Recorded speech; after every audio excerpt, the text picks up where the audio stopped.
Tolong ahli sunnah wal jamaah sampaikan pada anak-anak kita. Kalau kita pandai buat karangan hari-hari satu dalam Facebook sudah cukup memadai. Faham? Tak pandai copy paste daripada ulama-ulama. Pandai ambil, hak pandai Arab ambil daripada link website Arab, Mesir, Jordan dan sebagainya. Bosa lagi. Hak tak pandai ambil Indonesia, Malaysia, hak ahli sunnah wal jamaah. Kita share sehari pendek tak apa dah. Ni dak piyah tapal liat mo selfie mo lah Facebook. Apa tak tahu.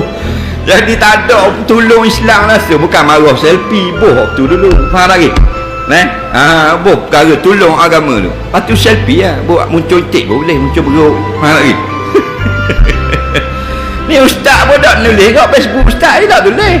Dia buat gambar dengan bini dia, shopping, beli ini, korok sungguh. Mustah kan? Biar kita harap ambil 2 baris hari tulis tu. Betul tak? Bukan marah selfie tu.